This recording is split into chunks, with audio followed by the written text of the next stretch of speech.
Hey guys, so today we're going to talk about this book called The Devil's Notebook by Anton LaVey. I'm sorry if I pronounced that wrong. So I'm just giving a brief review from somebody who was never exposed to any type of satanic information at all. I had no idea of what it was, and I had no idea who the author was. He is the founder of the Satanic Church, apparently. So this is a very popular movement, especially among young people. And so yeah, I wanted to check it out. I'm very open to reading all types of books, anything basically. I have an open mind. And so yeah, I wanted to check out what this was all about. And I just want to say that this is definitely not what it seems. This is definitely not what you would initially think that it's going to be. The Church of Satan is actually, I'd say it's more of a secular religion more than anything else. It doesn't have a god. It doesn't believe in the devil. It just seems like a man who is very rational and very logical and very steeped in, I guess, social sciences and how they apply to human behavior. So it has nothing to do with Satanism or devils or evil or, hexes or any of that.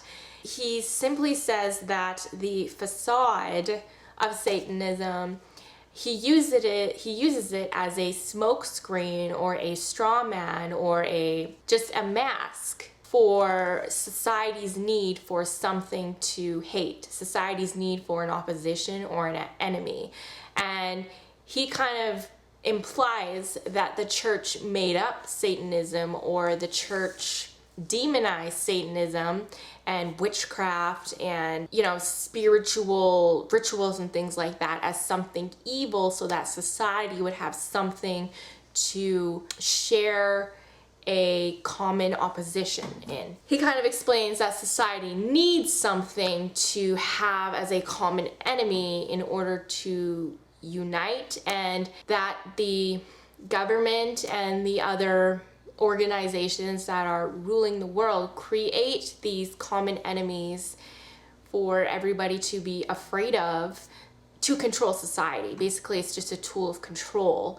If we're scared of some random thing out there, we're distracted and we don't have the time of day to think about the actual real problems going on in the world. And that's kind of what he implies with Satanism. So that's kind of the main takeaway I got from this book. And to a degree, I definitely agree with that. I think that, I don't know if there is an Illuminati. Maybe I'm open to the idea of it.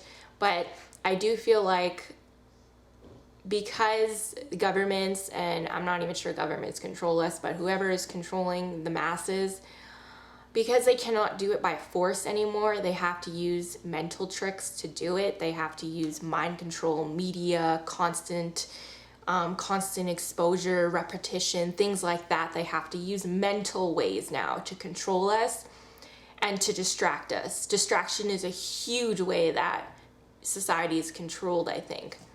So yeah, I'm just gonna go over a few other interesting points here that he mentioned. Okay, so he equates TV to being the new church.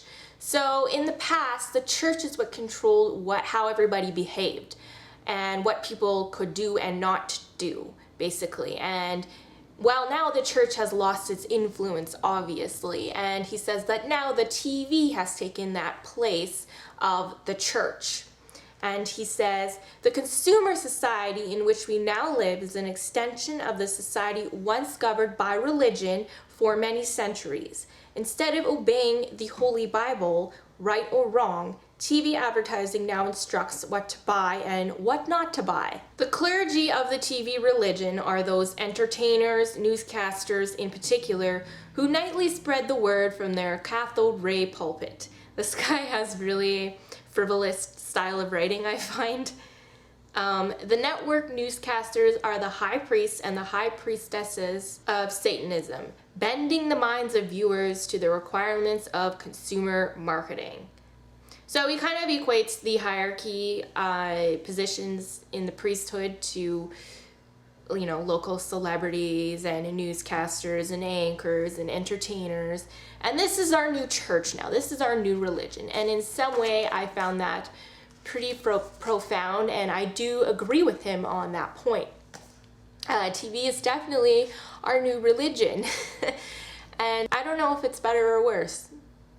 In some ways, I think it's better because TV is a lot less rigid than the church was and a lot less judgmental.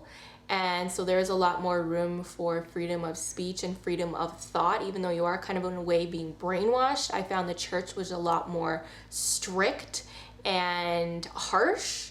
So I would actually rather be ruled by the media as opposed to the church. So in a way it is better, but in a way we could be doing a lot better. Okay, and this is another really profound point that I got out of this book. Okay, so just listen to this paragraph, and it's the last sentence that is like, wow. Most human interaction being nothing more than small talks and games is no waste of time to those engaged.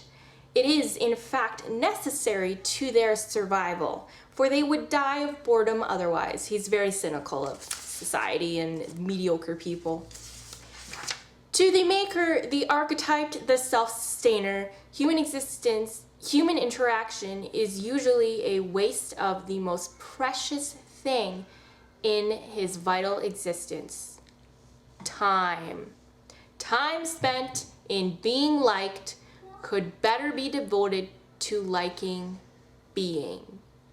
Wow. Time spent in being liked could better be devoted to liking being.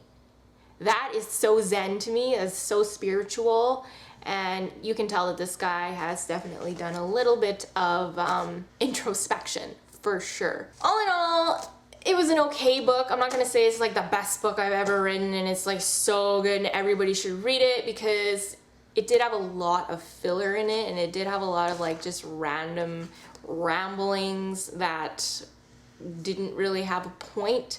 And I did find his writing style to be really, really over the top. Like he just uses really frivolous language, and it's kind of like he makes things overcomplicated with his language, I find, so you kind of get lost in it.